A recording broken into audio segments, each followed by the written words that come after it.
1800년대엔 유럽도, 1900년대엔 미국도, 1950년대엔 일본도 이머징 마켓이었습니다. 세상은 늘 변하기에 누군가는 변화의 흐름을 읽어야 합니다. 큰 흐름을 읽는 힘, 미래에셋.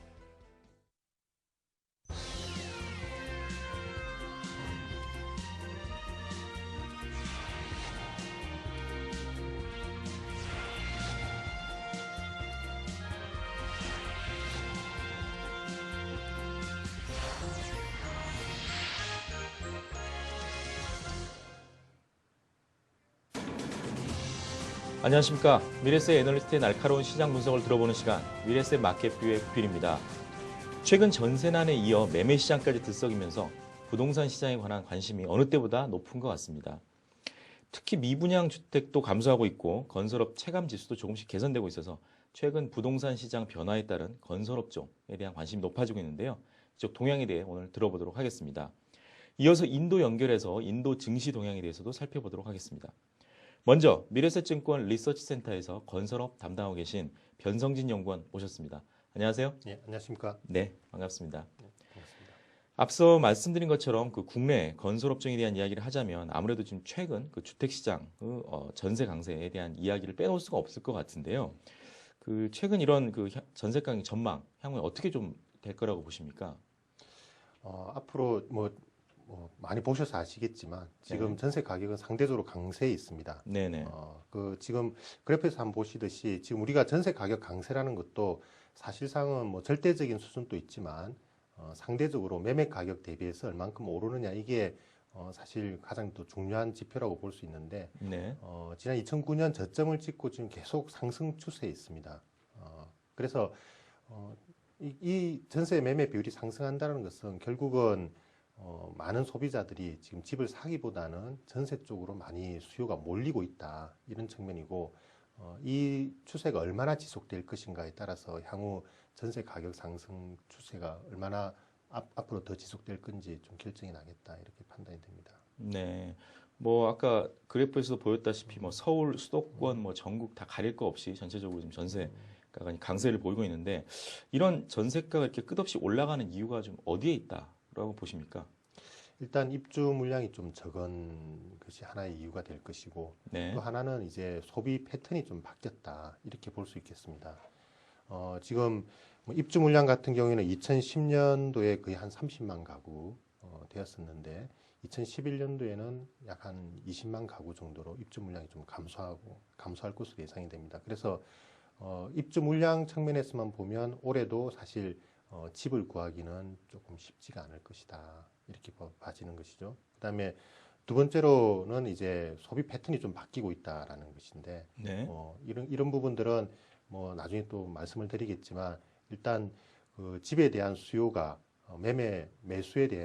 매수보다는 일단 임차하는 형태로 좀 많이 옮겨가고 있는 그런 부분들 그리고 지금 전세보다는 집주인들이 이제 월세를 좀 더 많이 선호한다. 왜냐하면 저금리 때문에. 네네. 그래서 지금 전세 공급은 조금 줄고 월세 공급은 좀 증가하는 추세. 그리고 집을 또 많이 공급을 하려고 해도 아까 입주 물량 줄은 것도 보셨지만 건설업체들이 많이 공급을 안 하려고 하고 있어요. 또 사람들도 많이 안 살려고 하고. 왜냐하면 지금 분양을 많이 하려고 해도 주변에 미분양이 있기 때문에 미분양은 이제 할인 분양을 하죠. 그래서 새 집을 많이 분양을 하려고 해도 경쟁하는 주변에 있는 재고들이 많이 있기 때문에 아직까지는 분양 물량도 많이 늘지 않을 것이다. 그래서 이런 전세가 상승은 올 하반기 정도까지는 좀 이어질 가능성이 높다 이렇게 봐집니다. 네. 지금 변 연구원님께서 말씀해 주신 여러 가지 그런 이유들은 우리 바로 체감하실 수 있는 그런 이유인 것 같습니다. 이런 그 전세가 상승이 결국은 이제 우려하는 요새 이제 언론에서 많이 나오는 것처럼 결국 매매가 상승으로 이어지지 않을까 이런 부분들에 대한 우려가 높은데요. 이런 매매 가격 전망에 대해서는 어떻게 보십니까? 글쎄요. 지금 말씀하신 대로 상식적으로 생각하면 우리 전세 가격이 상승하면 네네. 역시 이제 매매 가격과 이제 갭이 줄어들면서 매매 가격 상승 압력으로 작용할 수 있다. 굉장히 이제 일반적인 얘기인데 그렇죠. 과거 사례를 우리가 한번 살펴볼 필요가 있겠습니다. 과거 우리가 90년대에도 한 두 번 정도의 전세 매매 비율 상승 시기가 있었습니다. 네. 요 시기에도 하지만 이 시기에 우리가 매매 가격 상승이 급격하게 있었느냐 보시면 전세 매매 비율은 이제 많이 오르고 있었지만 사실 그 시기에 매매 가격은 거의 이제 횡보하고 있었다.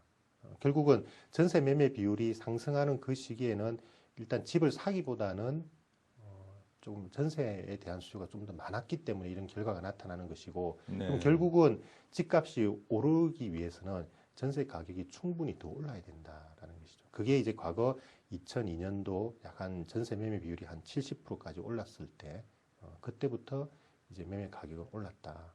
이렇게 볼 수 있겠습니다. 그래서 향후에 집값이 상승하기 위해서는 전세 가격이 조금 더 올라가는 그런 국면이 되면 집값도 좀 올라갈 가능성이 좀 높다. 이렇게 볼 수 있겠습니다. 네, 알겠습니다. 그 아까 그래프에서도 봤다시피 그 실제로 그 전세 매매 비율이 높았을 때보다는 오히려 떨어졌을 때 더 그 전체적 매매가가 더 오른 것 같은 그런 그 이전의 어떤 그래프가 볼 수 있었는데요. 어쨌든 이 주택 건설 업종에 있어서는 그 이제 향후 분양 시장, 지금 말씀하신 미분양들이 아직 해소되지 않은 것들이 많이 있지만 어쨌든 이런 분양 시장에 대한 굉장히 중요한 어떤 자료로서 작용을 할 것 같은데 향후 분양 시장은 어떻게 보고 계십니까? 그렇습니다. 지금 아까 말씀드린 것처럼 미분양이 아직까지 한 8만 세대 이상이 남아 있습니다. 네. 그래서 미분양은 이제 할인 분양을 하는 이제 사실상 굉장히 강력한 판촉 재료가 있는 것이고, 그래서 분양이 잘 되는 것이 건설업체에서는 가장 중요한데 미분양이라는 이제 걸림돌이 있기 때문에 이 미분양이 충분히 해소가 된 하반기 정도부터 분양 시장은 조금 회복이 될 것이다. 하지만 작년 대비해서 분양 시장은 조금 이제 위축되는 형태를 이제 보일 가능성이 높습니다. 그래서 전반적으로 전세 가격이 상승하고 매매 가격이 상승하지만 이것이 분양 시장의 회복으로 굉장히 빠른 속도로 전이되기는 조금 힘들다. 속도상으로는 조금 느릴 것으로 예상이 됩니다. 네. 하지만 이 하반기 이후 뭐 큰 경제적인 변화가 없다고 하면 올 하반기부터는 분양 시장의 회복세 좀 기대하셔도 되지 않을까 생각이 듭니다. 네, 그 미분양이 좀 해소되는 그 올해 말 정도서부터 예. 어떤 뭐 분양 시장의 회복 좀 될 거다라는 예. 어떤 그런 말씀 해주셨는데 지금까지 이런 전세나 어떤 매매가의 변화, 뭐 어떤 매매 동향, 뭐 이런 여러 가지 그 자료들을 가지고 부동산 시장 이제 변화하고 있다라는 말씀 해주셨는데 이런 변화의 어떤 중요한 요인이라고 한다면 뭐 어떤 것들이 있을까요? 가장 중요한 것은 이제 부동산에 대한 기대 심리의 변화다 이렇게 보실 수 있겠습니다. 네, 우리가 뭐 흔히 이제 수요 공급 곡선에서 많이 얘기하는 수요 곡선의 가장 큰 결정 인자가 무엇이냐 봤을 때는 이제 그 향후 부동산 가격에 대한 기대 심리가 제일 크다. 뭐 이자율도 있겠지만 그래서 지금 부동산 가격에 대한 기대 심리가 과거보다는 많이 낮아져 있기 때문에 네. 지금 수요 곡선 자체가 옛날보다는 훨씬 더 좌측으로 이동한.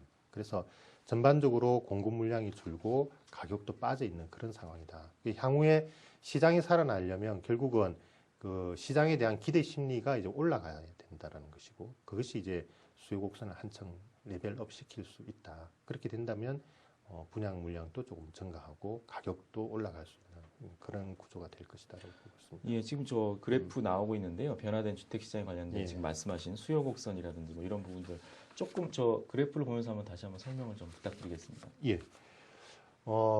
기존의 이제 균형점에서 이제 지금 이탈을 한 상황인데 보시면 이제 뭐 Q라고 되어 있는 것이 우리의 이제 분양 물량이라고 보실 수 있으세요. 일단 네. 분양 물량은 아까 보셨듯이 그 감소를 하고 있고 그러네요. 분양가도 2008년 피크 대비해서는 거의 한 20% 정도 빠지고 있습니다. 네. 그래서 결국은 가격과 물량이 전부 다 이제 축소되고 있는 그런 상황이다. 지금 파란색으로 보이는 표시가 이제 지금 예, 현재 구도로 그렇습니다. 변화하고 있다라고 말씀하시는 가장 거죠. 큰 이유가 지금 이제 부동산 시장에 대한 기대 심리. 그러니까 지금 집을 사면 크게 차익을 얻을 가능성이 높지 않다. 이렇게 많이 네. 기대를 하기 때문인 것이죠. 하지만 향후에 이제 매매 가격이 상승하면서 분양가 상승에 대한 분양가에 대한 부담을 좀 줄여준다 그러면 향후 분양가도 올라가고 역시 이제 향후 자본 이득에 대한 기대감이 있기 때문에 분양 물량 역시 회복될 가능성은 조금 있다.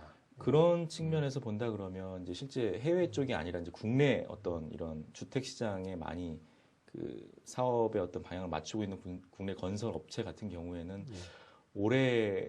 올해 바로 단기적으로는 뭐 어떤 크게 어떤 이런 부동산 시장의 어떤 관심 증대가 바로 어떤 성적의 증대라고 보기에는 조금 어려운 측면이 있을 수도 있겠네요. 그렇습니다. 올해 바로 실적 증대로 나타나기는 굉장히 좀 힘들지 않겠느냐. 그리고 지금 시장이 좀 어려운 이유가 지금 올해 하반기부터 내후년 정도까지는 회복할 수 있다고 하더라도 네. 그 이후 시장에 대해서는 굉장히 이제 불확실하다. 왜냐하면 인구 구조 자체가 변함에 따라 가지고 그 주 소비층의 인구가 2015년부터는 확실하게 빠질 것으로 지금 예상을 하고 있기 때문에 지금 단기적으로 시장이 약간 회복하는 거에 대해 업체들이 이 시장을 하나의 과거와 같이 새로운 성장 동력으로 인식할 것이냐 그렇진 않기 때문에 향후 주택 시장을 건설업체들이 메인 그 비즈니스로 다시 재장착시키기는 조금 힘들다 이렇게 보고 있습니다.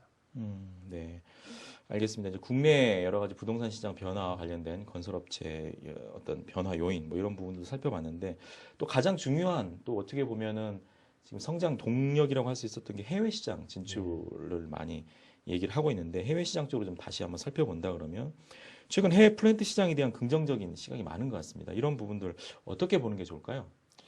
예, 지금 말씀하신 것처럼 지금 국내 해외가 우리 건설업체 제일 중요한데 국내 약간 회복되고는 있지만 큰 힘이 못 되고 있는 상황이고 네. 해외는 역시 우리 그동안의 뭐 주가 상승의 이제 가장 큰 드라이브였다라고 볼 수 있습니다. 하지만 해외 쪽에서 제일 크게 우리가 우려해야 될 것은 걱정해야 될 부분은 역시 마진이다라고 보고 있습니다. 지금 뭐 그래프에서 보시면 올해 발주될 가능성이 있는 중동 지역에서의 물량이 굉장히 많습니다. 네. 굉장히 많은 것처럼 보인다라는 게 정확한 표현인데 많은 것처럼 보이지만 사실상 이 중에 거의 40%에서 50% 정도는 실제 발주로 이어질 가능성이 좀 떨어지는 물량들이거든요. 그래서 이것을 현실화시켜서 저희들이 한번 재구성을 해봤는데 네네. 실질적으로 발주될 가능성이 있는 부분들 그리고 점점 경쟁 심화로 인해서 마진이 떨어집니다. 그래서 이 발주 물량의 매출 총 이익으로 환산을 했는데 그렇게 했을 경우에는 작년하고 올해하고 우리 업체들이 받을 수 있는 수혜의 규모 자체는 비슷한 수준이다. 결국은 더 많은 수주를 해야 되는 네. 수주 물량 확대에 좀 더 노력을 해야 되는 상황으로 지금 내몰리고 있다 이렇게 이해를 하셔야 될 것 같습니다. 네, 역시 뭐 만만치 않은 상황이라고 예. 볼 수 있겠네요. 그 말씀하신 해외 플랜트 산업도 좀 여러 가지 분야가 있을 것 같은데요. 좀 어떤 분야가 좀 그 여러 가지 중에서 좀 그나마 좀 더 유망하고 향후 유망할 것으로 전망되는지 궁금합니다. 이 그래프 보시면서 이해하시는 게 훨씬 더 좋은데요. 네, 우리나라가 과거에 가장 크게 이제 해외 플랜트에서 수혜를 받았던 공종이 이제 석유화학입니다. 네, 페트로케미칼이고 그 다음이 이제 리파이너리, 이제 정유 쪽입니다. 다 이제 중동 쪽에서 나온 것인데 네, 여전히 이 두 분야는 우리나라 건설업체들의 이제 해외 플랜트에서 가장 큰 비중을 차지하고 있는데 문제는 이 사업 분야가 지금 마진이 굉장히 약해지고 있다. 결국은 경쟁 심화로 마진이 약해지고 있기 때문에 향후 성장 동력을 다른 데서 좀 추가적으로 확보를 해야 되는 상황이 있는 것이죠. 그래서 네, 업체들을 우리가 선정을 할 때는 이런 화공 플랜트에 대한 베이스 플러스 어떤 신성장 동력을 가지고 있느냐. 그게 네. 중요한 키포인트가 될 것이고 그게 우측 상단에 있는 파워 및 인프라 스트럭처 이 부분이 우리 건설업체들의 향후 추가적인 성장 모멘텀이 된다 이렇게 판단하고 있습니다. 네. 지금 와일드캣이라고 표현해 주신 저 예. 그 상단에 인프라나 파워 뭐 가스, 옵쇼 뭐 여러 가지 있는데 이 부분을 좀 개별적으로 하나씩 다시 한번 좀 설명을 해주신다면요. 예. 지금 제일 밑에 있는 환경 쪽은 굉장히 사업이 크지만 대부분 네네. 이제 운영 사업이 메이저입니다. 그래서 뭐 프랑스에 있는 뭐 수에즈나 베올리아 이런 업체들이 사실상 세계 시장을 좀 과점하고 있는 상황이라서 네. 우리나라 업체들이 좀 들어가기에는 한계가 조금 있다. 그리고 옵쇼 같은 경우에는 시장 자체는 매력적이지만 역시 선진 유럽 업체나 미국 업체들이 대부분 장악하고 있어서 우리나라 업체들이 경쟁력은 아직 조금 미약한 상황이다. 네. 가스 업스트림 쪽은 우리가 지금 많이 진출은 하고는 있지만 아직까지는 그 리파이너리나 페트로케미칼에 비하면 아직까지 시장 규모가 우리가 진출할 수 있는 시장 규모는 그렇게 크지 않은 상황이고 하지만 저쪽으로 많이 지금 가고 있습니다. 왜냐하면 리파이너리나 페트로케미칼하고 좀 비슷한 성격이 강하기 때문에 그래서 저 부분도 하나의 대안이 될 수 있는데 지금 보다 크게 성장한 쪽은 이제 파워플랜트 쪽. 네. 왜냐하면 지금 잘 아시다시피 지금 전 세계가 성장축이 다국화되고 있습니다. 결국은 성장하는 이머징 마켓이 점점 많이 생기고 있다는 것이고 경제 성장에 따른 전력 수요가 많이 발생하고 있는 것이거든요. 그래서 네. 지금 파워플랜트는 뭐 중동, 아프리카, 동남아, 중남미 전 세계 여러 지역에서 지금 수요가 올라오고 있습니다. 그래서 향후 건설업체들이 제일 초점을 맞추는 분야가 파워플랜트 쪽이다. 특히 그 계속 뉴스 나오고 있는 원전 설비라든지 뭐 이런 부분도 그렇습니다. 이쪽 예. 파워 쪽이라고 볼 수 있겠죠. 예, 그렇죠. 최근에 이제 뭐 이상 기후 때문에 우리 전력난도 있지 않습니까? 우리나라만 네네. 해도 네. 이 이상 기후 때문에 지금 겨울 저점이 계속 낮아지고 있거든요. 그래서 우리나라 같은 경우만 해도 사실 전력 최대 수요가 발생했던 때가 과거에는 여름이었습니다. 네. 근데 2년 전부터 지금 겨울로 바뀌었어요. 네, 그렇더라고요. 예. 그래서 지금 전력에 대한 그 공급 확대가 앞으로는 지구촌에서 굉장히 중요한 이슈가 될 것이다. 그래서 뭐 가스, 뭐 복합 화력 발전소라든지 이런 공기가 짧은 발전소 위주로 수요가 많이 있을 것이다. 이렇게 예상을 하고 있습니다. 네. 국내와 해외 여러 가지 분야에서 있어서 향후 전망이라든지 이런 분야에 대해서 설명을 해주셨는데 그 이제 산업에 대한 분석 외에 이제 저희 투자자들이 관심을 가질 그런 업체들에 대해서도 한번 좀 지적을 해주셨으면 좋겠는데 이런 여러 가지 국내의 상황 그리고 국내 부동산 시장이라든지 해외 여러 가지 플랜트 유망 플랜트 산업 분야 뭐 이런 것들을 봤을 때 향후 좀 어떤 업체들에 대해서 좀 관심을 가지고 지켜봐야 될지 말씀 부탁드립니다. 제가 제시드리는 가장 큰 기준은 일단 네. 수익성이 훼손되지 않아야 된다. 예, 왜냐하면 수익성이 훼손되면 아무리 매출액이 증가해도 이익이 증가하는 기여도가 낮아지기 때문인 그렇죠. 것이죠. 그래서 저희들 현대건설 제일 좋게 보고 있습니다. 그 다음에 삼성엔지니어링, 삼성물산 이렇게 세 종목을 저희들 포트폴리오로 제시드리고 있는데 대표적으로 현대건설 같은 경우에는 이제 마진 자체가 지속적으로 상승하는 국면이다. 그래서 외형 성장세도 이제 두드러질 뿐만 아니라 마진도 안정되어 있기 때문에 향후 이익 증가세는 업체들 중에서 가장 좋을 것이다. 이렇게 예상을 하고 있습니다. 특히 이제 그 이유가 되는 게 일단 주택 부분에 대한 이제 리스크가 거의 없다라는 것이고, 네. 그다음에 지금 성장축이 해외라고 말씀을 많이 드렸는데 이미 현대건설은 해외 매출 비중이 작년에 50%, 이제 2011년에는 60%까지 올라갈 겁니다. 근데 이 해외 쪽이 마진이 지금 개선이 되고 있는 상황인 것이거든요. 그 중요한 이유가 뭐 지금 우리 현대건설의 이제 다각화 전략에서 한번 확인해 보실 수 있는데 네. 지금 현대건설은 주로 발전 플랜트 쪽에 이제 집중을 하고 있습니다. 근데 네. 이 발전 플랜트는 약간 인프라 성격이 강해서 마진이 상대적으로 조금 낮은 편이에요. 네네. 하지만 이 현대건설은 지금 발전을 중심으로 다른 이제 석유화학이나 리파이너리 쪽으로 공동 다각화를 계속 지금 추진을 하고 있습니다. 결국은 다각화가 마진 상승으로 이어지는 것이고 다른 업체들 같은 경우에는 기존에 마진이 높았던 석유화학에서 발전 쪽으로 내려오기 때문에 마진이 네. 좀 빠진다. 예, 그래서 상대적으로 우리가 현대건설을 좀 편안하게 보실 수 있다. 이렇게 보고 있습니다. 네. 그 해외 쪽 사업 많이 진출하는 업체들 현대건설 말씀해 주셨는데 이게 원화 상승이나 뭐 이런 부분들하고는 크게 뭐 영향은 없을까요? 영향이 있습니다. 그래서 올해 이제 건설주의 이제 리스크 요인 두 가지를 뽑는다 그러면 일단 환율, 네. 저기 이제 그 원화 강세 그리고 이제 원자재 가격 상승. 네. 결국은 이게 단기적으로는 조금 부담이 될 수 있을 거라고 판단을 합니다. 네네. 하지만 이제 이 근본적인 원인이 무엇이냐?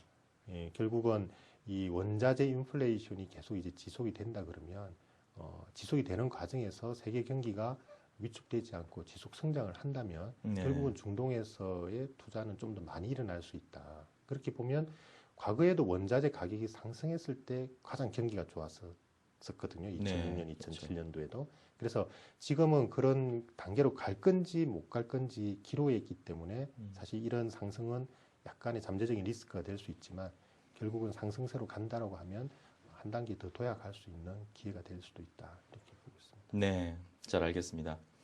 오늘 미래에셋증권 리서치센터의 변성진 연구원 모시고 국내 부동산 시장과 해외 플랜트 시장에 대한 얘기 들어봤습니다. 오늘 말씀 고맙습니다. 네, 감사합니다. 네, 오늘 알아본 내용들 화면으로 다시 한번 정리한 후에 그 인도 연결해서 이야기 나눠보도록 하겠습니다. 잠시 후에 뵙겠습니다.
네, 지금부터는 인도 현지 연결해서 인도 증시에 대한 이야기 들어보도록 하겠습니다. 미래셋 자산운용 인도법인의 닐리시 수라나 매니저 연결돼 있습니다. 안녕하세요. Yeah, hello everyone. Good day. 안녕하세요. My name is 저는 Nilesh 뭄바이에 Surana 위치한 from 미래에셋 Mirae 자산운용 Mumbai office 인도법인의 from India. 닐리쉬 수라나입니다. 네, 최근 인도 증시가 급격히 좀 하락했는데요. 그 이유가 무엇입니까? 그리고 지난번 말씀해 주신 인도 증시 전망에 변화가 있습니까?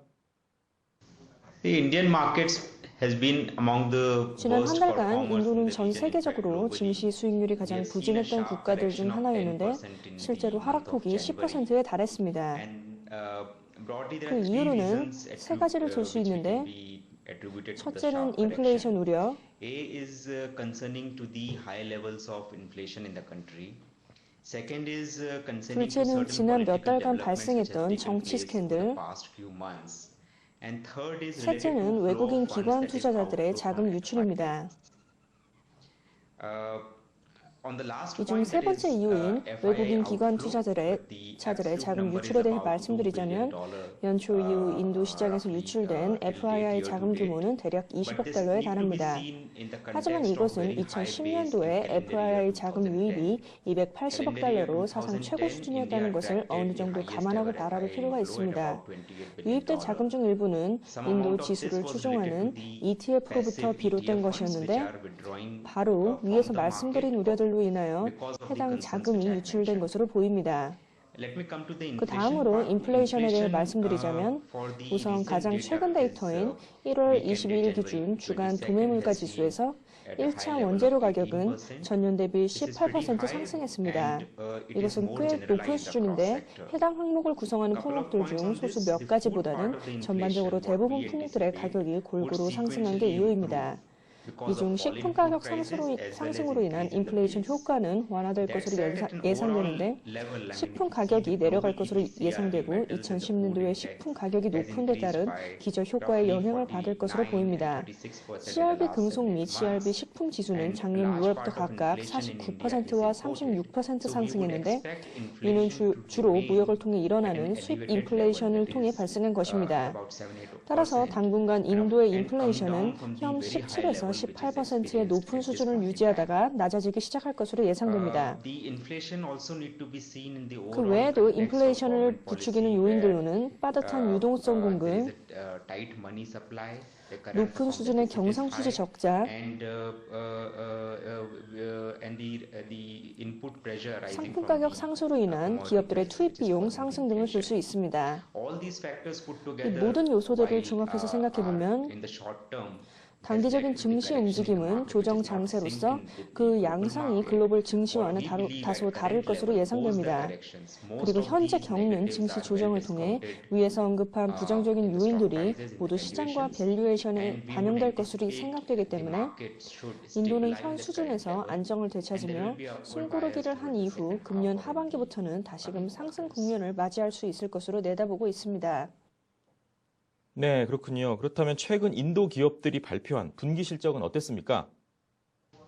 The December quarter 2010 earnings is almost complete. 인도 기업들의 2010년 12월 말 기준 분기 실적은 대부분 발표를 마친 상황입니다. 인도 센섹스 지수를 구성하는 30개 기업들 중 22개 기업들이 실적 발표를 끝냈으며 이 기업들의 실적은 전체적으로 전년 대비 24% 성장했습니다. 또한 인도 시장 전체 기준으로는 1,446개 기업들이 실적을 발표했는데 이익 성장률은 전년 대비 23%로 센섹스 지수에 속한 기업들의 실적 성장률과 유사합니다. 산업별로 보면 10개 산업군들 중 8개 업종의 실적 성장률이 예상치를 상회하였습니다.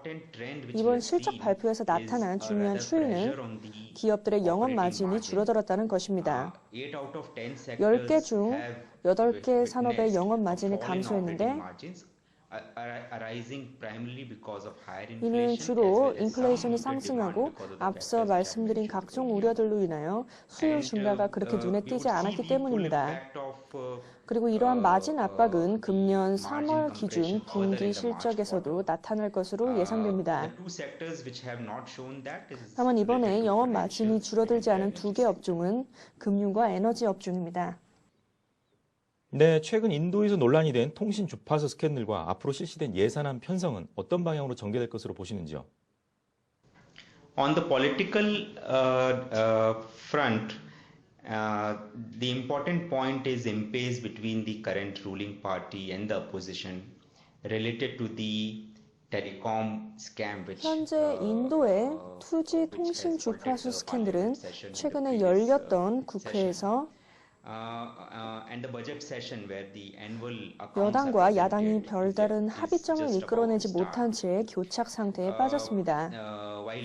그리고 예산안 편성과 관련해서는 현재 작년 한 해 동안의 연간 평가가 막 시작되었습니다. 물론 시간이 지나면 이 일들이 어떻게 전개될지를 확인할 수 있겠지만 현 시점에서는 상위 관료기관의 결정에 따라 사안이 매우 다양한 방향으로 흘러갈 수 있는 상황입니다. 다만 발생 가능한 방향을 예상해보면 우선 2G 통신 주파수 스캔들의 경우는 여당이 야당의 요구를 일부 받아들여 국회 차원에서의 국정조사를 실시하는 데 동의할 것으로 전망됩니다. 그리고 이에 대한 국회에서의 논의는 예산안 편성 이전에 이루어질 것으로 보입니다. 그 다음으로 예산안 편성에 대해 말씀드리면 우선 앞서 말씀드렸던 정치 스캔들로 인한 정부 이미지 훼손, 인플레이션 상승으로 인한 영향 등을 감안해 볼 때 앞으로 발표될 예산안은 대중 친화적인 성격을 띨 것으로 예상되며 이 맥락에서 생각해보면 일반 사람들에게 제공되는 혜택이 더 확대될 것으로 전망됩니다. 따라서 정부의 의지와 상품 가격 상승을 생각해볼 때 인도의 2011년도 재정 수지 적자가 급격히 줄어들 가능성은 낮다고 생각됩니다.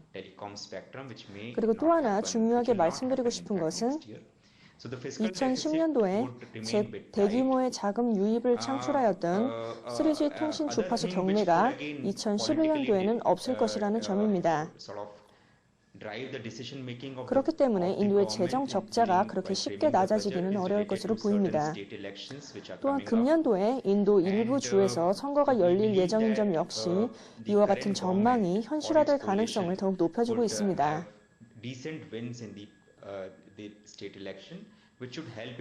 따라서 결국 현재의 상황들이 어느 정도 정리되는 것은 금년 하반기 정도가 될 것으로 내다보고 있습니다.